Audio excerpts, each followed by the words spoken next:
जय श्री राधे श्याम।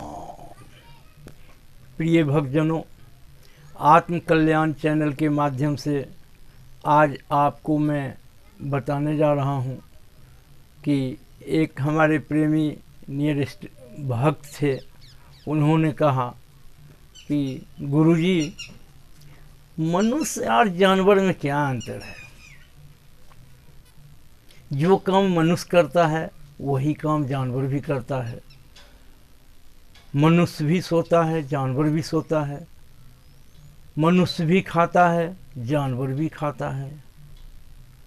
मनुष्य भी मलमूत्र त्याग करता है, जानवर भी मलमूत्र त्याग करता है। मनुष्य भी काम धंधा करता है। जानवर का जो काम है, जैसे बैल है तो हाथ जोड़ना, गाय है तो दूध देना, भैंस है तो दूध देना, वह भी काम करता है।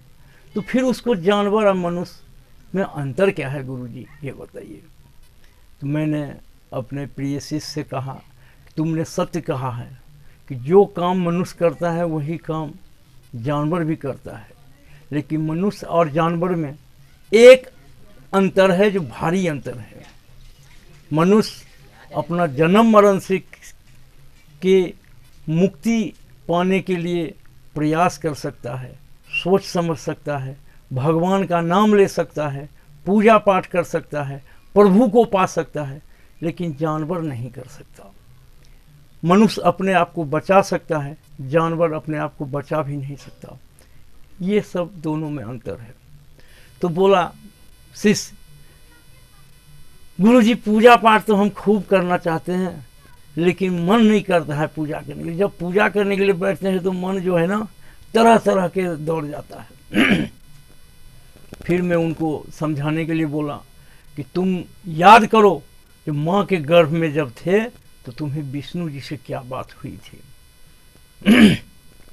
जब माँ के गर्भ में मानव बच्चा उल्टा लटका हुआ रहता है, माँ जब खड़ी होती है तो माँ के गर्भ में बच्चा का जो सिर है वो नीचे रहता है और पाँव ऊपर रहता है। 3 महीना तक बच्चा के शरीर में चमड़ी नहीं होता। और जब गर्भ में बच्चा रहता है तो माँ को तरह तरह का चीज़ खाने की इच्छा होती है।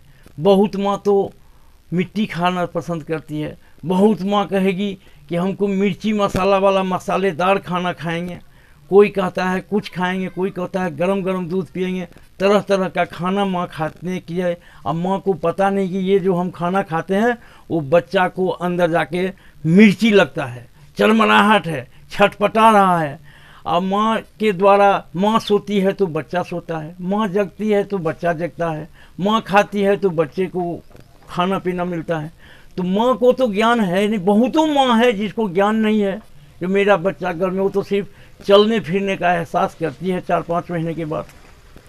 लेकिन माँ जो चटपटा चीज़ खाती है तो उससे बच्चा अंदर तड़पड़ाता है। तो तड़पड़ाता है तो बहुत रोता है। तो गर्भ में जब बच्चा है तो उनको साक्षात विष्णु जी से मुलाकात होती है। विष्णु जी को उल्टा लटका हुआ है माँ के गर्भ में, हाथ जोड़ के निवेदन करता है, हे विष्णु आप मुझे बाहर निकालो, हे विष्णु आप मुझे बाहर निकालो। बोला नहीं नहीं नहीं नहीं, ये भी एक माँ के गर्भ में तुम गंदगी में पड़े रहो, क्योंकि तुमको हमने बहुत बार मौका दिया कि बाहर निकल करके अपना आत्म कल्याण कर लोगे। और आत्म कल्याण करने के लिए सिर्फ प्रभु का चिंतन जरूरी है, प्रभु का धाम का दर्शन जरूरी है, नाम लीला जरूरी है। तो ये तुम किए नहीं, अब ये जन्म मरण के बंधन में तुम गर्भ में सड़ते रहो। कहता है, फिर विष्णु जी से कहता है कि प्रभु जल्दी निकालो, जल्दी निकालो, बहुत कष्ट हो रहा है। विष्णु जी कहते हैं नहीं। फिर रोते गाते 9 महीना तक माँ के गर्भ में रहता है बालक। तो जब निकलने के लिए समय आता है तो कहता है, प्रभु अब मुझे डर हो रहा है, अब मुझे डर हो रहा है। तो बोला क्यों? हम पृथ्वी पर जो जाएंगे तो हमको भूख लगेगा तो कौन खिलाएगा? कहले 2 फरिश्ता साथ में भेजूंगा। फिर कहता है, मुझे लैट्रिन पेशाब लगेगा तो कौन देखेगा? 2 फरिश्ता भेजूंगा। मुझे नींद नहीं आएगा तो कौन सुलाएगा? तो 2 फरिश्ता भेजूंगा। जो काम कहता था हमको पृथ्वी पर जाएंगे तो करेंगे, तो कहता है कौन करेंगे, तो कहता है फरिश्ता फरिश्ता फरिश्ता। कल गए मेरे एक आदमी के लिए इतना फरिश्ता आप भेजोगे? फिर भगवान विष्णु कहते कि नहीं, माता पिता के रूप में तुम्हें 2 फरिश्ता भेजूंगा, वही तेरा सब काम करेगा। तो ठीक है प्रभु, ये तो मुझे खुश हुए हम कि माता पिता के रूप में हमको 2 फरिश्ता भेजेंगे। लेकिन एक चीज बताइए प्रभु, जन्म मरण क्या है? जन्म मरण के बंधन से कैसे मुक्ति गई? आप भी तो हमको पृथ्वी पर भेज देते हो, लेकिन हमको याद तो दिलाना, याद तो दिलाते नहीं हो। प्रभु कहते हैं विष्णु भगवान, हम याद तो दिलाते हैं तुम लोगों को, मानव को, लेकिन तुम क्या करते हो, तुम भूल जाते हो। कैसे प्रभु? याद अगर दिलाओगे तो मैं जरूर आपका स्मरण करूं। कहाँ स्मरण करता है? नहीं करता है स्मरण। मैं याद दिलाने के लिए सबसे पहले कान के पास का सबसे पहले बाल को उजला कर देता हूँ। रामचरितमानस में दशरथ जी को कान के पास बाल जब उजला हुआ था तो उन्होंने रामचंद्र जी को राजा बनाने के लिए घोषणा कर दी है, जो अब मैं बूढ़ा हो चला हूँ और अब मेरा उत्तराधिकारी कोई दूसरा बने, ज्येष्ठ पुत्र श्री राम।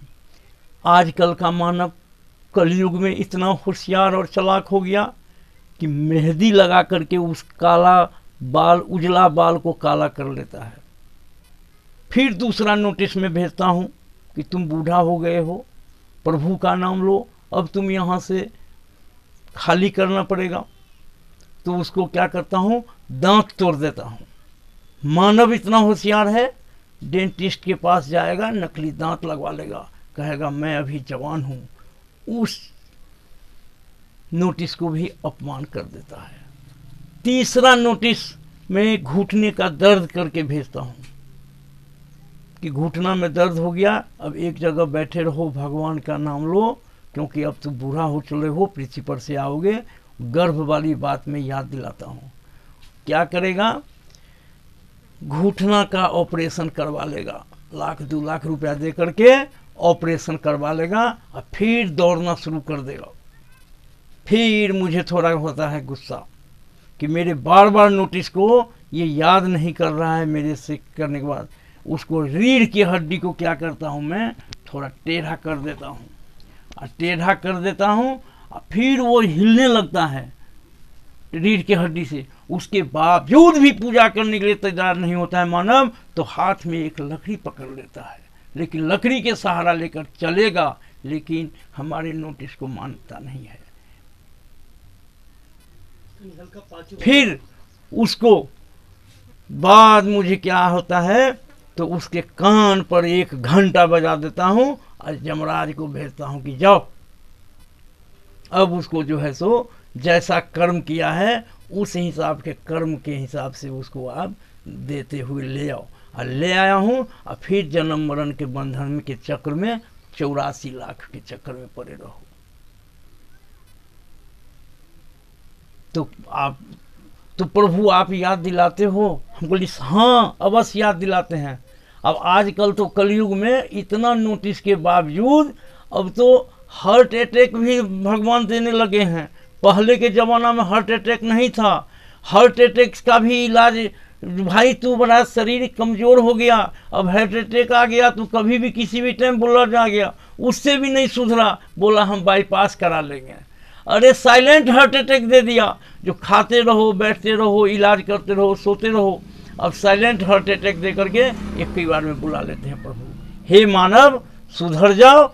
वेद में जैसा दिया गया है कि 25 वर्ष तक जो है ब्रह्म आश्रम में शिक्षा को ग्रहण करो, 25 वर्ष से 50 वर्ष तक गृहस्थ आश्रम को धारण करो, उसमें पूजा पाठ भी करो, अपने गृहस्थी धर्म का भी निभाओ। 50 वर्ष से 75 वर्ष की जो उम्र है उसमें वानप्रस्थ आश्रम का धारण करो। वानप्रस्थ आश्रम में 50 के बाद का जो उम्र दिया है उसमें 51, 52, 53 ये उम्र में भी इंडिकेट है। क्या बन जाओ, 51 माने बन, 52 माने बन, 53 माने बन, 54 माने बन, माने बन जाने के लिए इंडिकेट है। और उसके बाद संन्यास लो। महाभारत काल में भी संन्यास लिए हैं युधिष्ठिर सब, भगवान श्री कृष्ण भी संन्यास लिए हैं।